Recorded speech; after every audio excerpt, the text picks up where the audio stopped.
What's up, JEFusion fans? This is Phil and welcome back to another video. So let's talk about Gozyuger's episode 24 and 25. So it's a two-parter special, and before I continue, because I want to talk about as many details as I can. I want to talk about so many details in this two-parter special that I would have to say that there are going to be some spoilers. So make sure you check out Gozyuger episodes 24 and 25 before continuing with this video. Otherwise, enjoy. So let's talk about this two-parter special, shall we?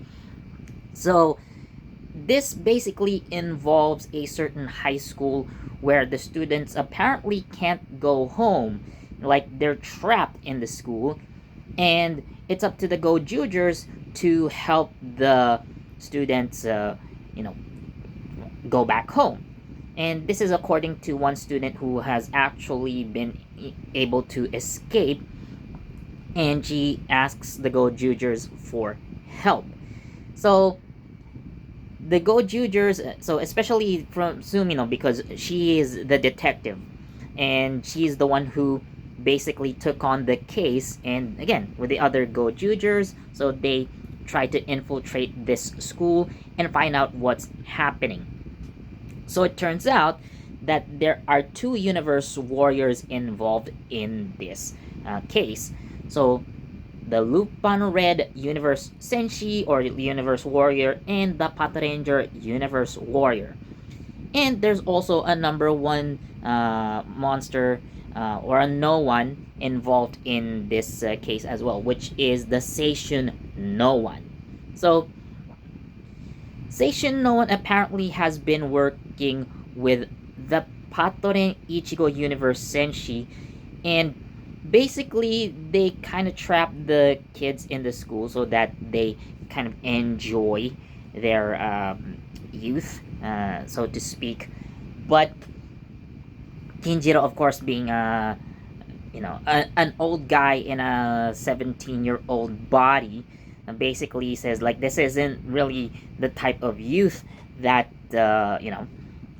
like he wants people to enjoy, young people to enjoy.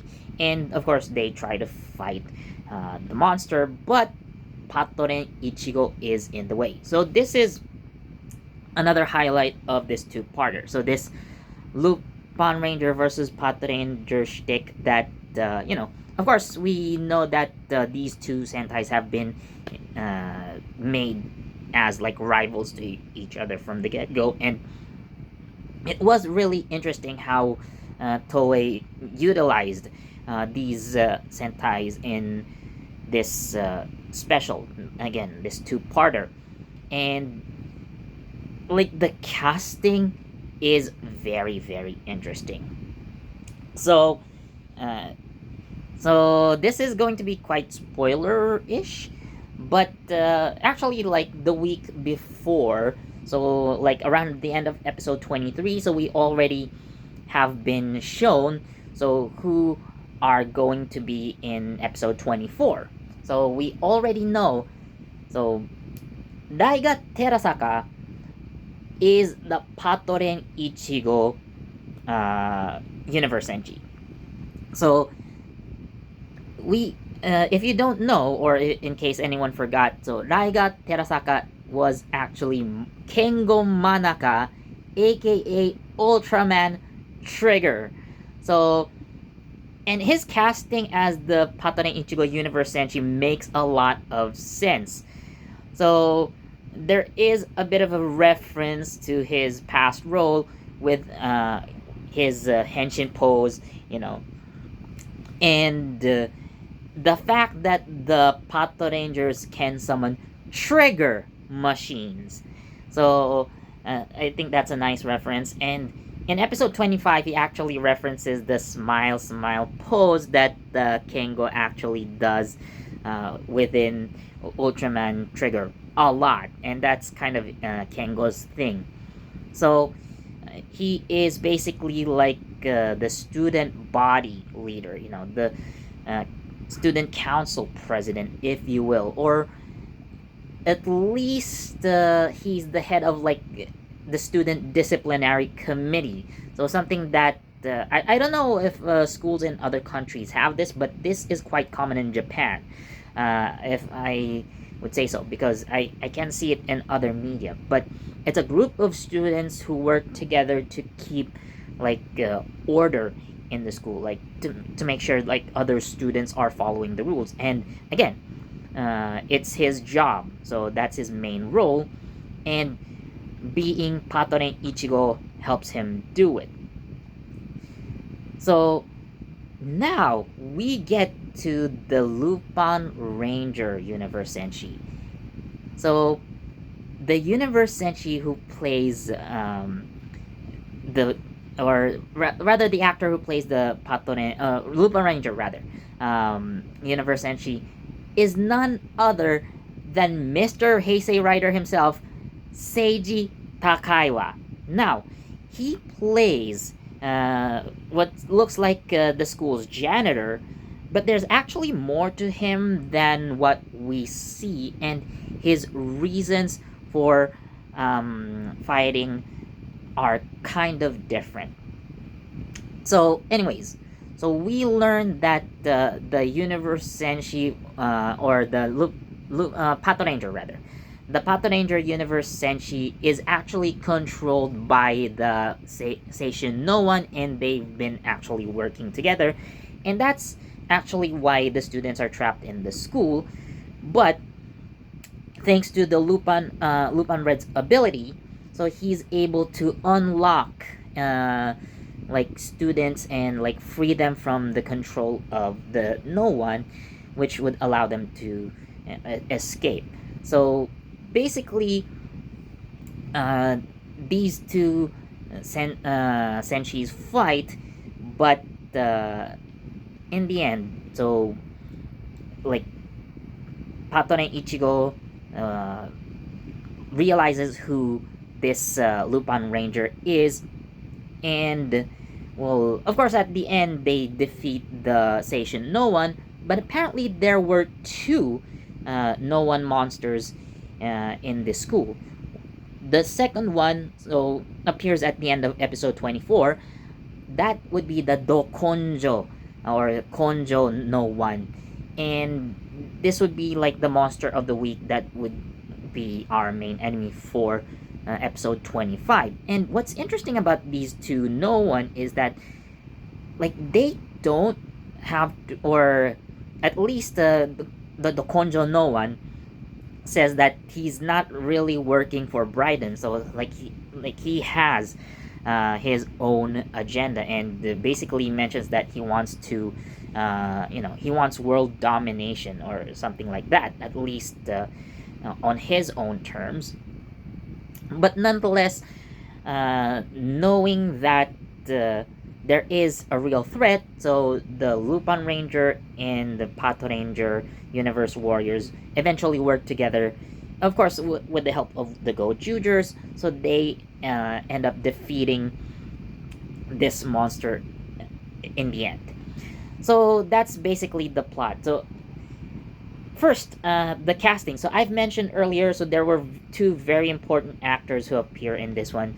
So Daiga Terasaka, again, so he was the main actor, right, in Ultraman Trigger. And actually, so one of the teachers is played by Tadashi Mizuno. So Tadashi Mizuno was also in Ultraman Trigger as the main pilot of the Nurse Desai. So he has worked with Raiga in Ultraman Trigger. And then another Ultraman alumna.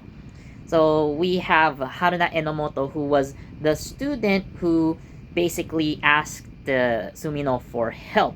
So it's actually, well, we do see a couple of Ultraman Trigger actors, right? And Haruna Enomoto was seen in Ultraman Decker, which directly follows Ultraman Trigger, and she plays a recurring role in that show.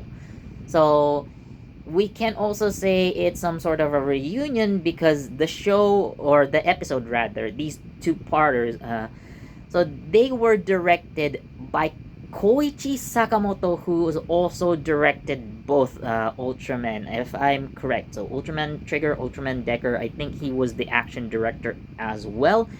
So again, it's a reunion for all of them. And Seiji Takaiwa. So, of course, we know him as Mr. Kamen Rider, having been in suit for basically uh, most of the riders in the Heisei era. That's why he's also called Mr. Heisei Kamen Rider.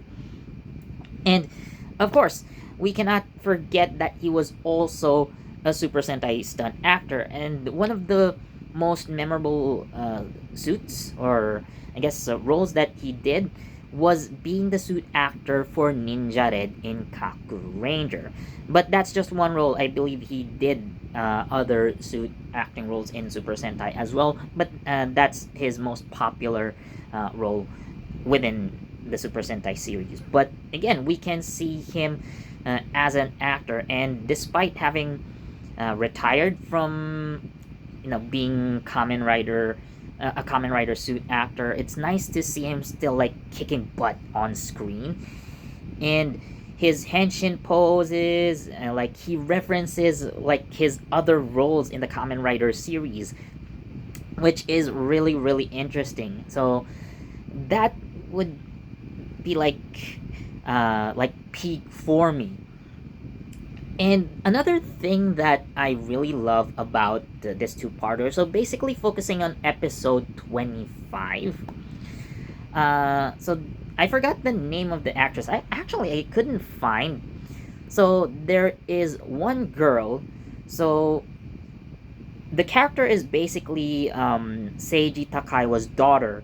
So that's her role, and she is such a great stunt actress. Like we can see on camera, like she does her own stunts, like fighting, the Ains and whatnot. Like I was so impressed that I want to see her again, and hopefully, maybe in the next Sentai, she lands a role as one of the main female rangers, or maybe if there is gonna be another solo female ranger, I hope she gets it because she just does such a great job with her action scenes, like so impressive. And there was a point in episode 25 where Kuon appears and summons basically three rangers to test the Gozyugers, and at that point, so the Dokonjo no one actually seals away their ability to transform.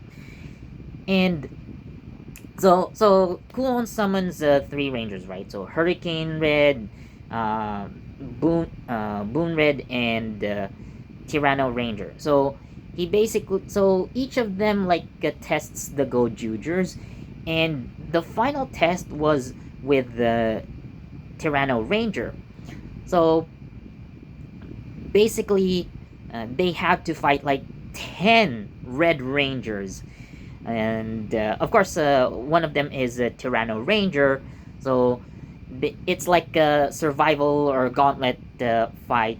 So the Gozyugers have to defeat these 10 Rangers, and to prove themselves worthy. But in the end, so at that point, only Hoeru actually ends up so it's Hoeru's you can say like aura farming episode. So that's the best way I could put it. So basically, Sumino fails the first test, Kinjiro fails the second test, but Ryugi and Rikuo fail the third one. So Hoeru, with his never give up attitude, actually tries to he tries to fight all those 10 other Red Rangers by himself. So this is his Red Ranger moment without even transforming. And we do see that yes, even without transforming, let me just get. So, even without transforming, the Gozyugers can use the Tega Sword in battle and, like, use techniques like release energy waves. So, they are very powerful. And again, without transforming, but of course, it's still risky without a protective suit around you that can also boost your strength, speed, and whatever. But nonetheless, Hoeru uh, gets the job. Well, he gets the job done, but not by himself. So he's eventually joined by Manaka Kengo, and they take down the uh, 10 Red Rangers together. And basically, the Red Rangers give their approval, but we don't really see the rings. But nonetheless, they pass the test.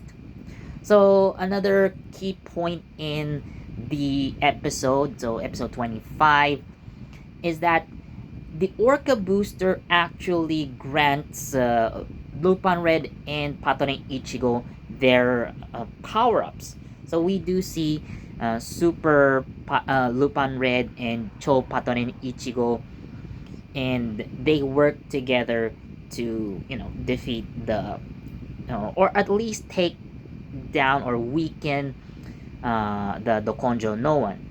And there's actually an interesting tidbit that we can see in this fight. So again, uh, Lupin Red and Patone Ichigo help, weaken the monster so that they can rescue the person that was possessed. Now, here comes the interesting tidbit. So Lupin Red takes Hoeru's Tega Sword and uses it to rescue the person inside. Now, we do know that the Universe Warriors have silver Tega Swords, but apparently only the gold Tega Swords can actually rescue the people that are possessed by the No One. So, what's the deal with that? So, it's kind of an interesting thing, but it needs an explanation, in my opinion. Although I can understand that the gold Tega Swords were supposed to be more powerful, and I do remember Bouquet apparently saying something about like the gold Tega Swords being special, if you will. So there might be something that we don't know yet about the gold Tega Swords and why they are the only ones who can, rescue those possessed people from No One monsters. So we're gonna have to watch more about that in future episodes. But nonetheless, this two-parter is such an enjoyable, arc, and definitely some of the best, or if not the best so far, within Gozyuger's run. So I'm gonna give both episodes 24 and 25 5 out of 5 because of, again, the story is solid, the casting is amazing, and the action, it just blew my mind. And yeah, it's definitely the best that Gozyuger has so far, at least in my opinion. But I know there are so many other good episodes out there as well. So let me know what you guys think down in the comment section. So as always, thanks for watching. Please do leave a like, comment, share, subscribe, and don't forget that notification bell so you get the latest from JEFusion. This has been Philip, and I'll see you next time. Bye.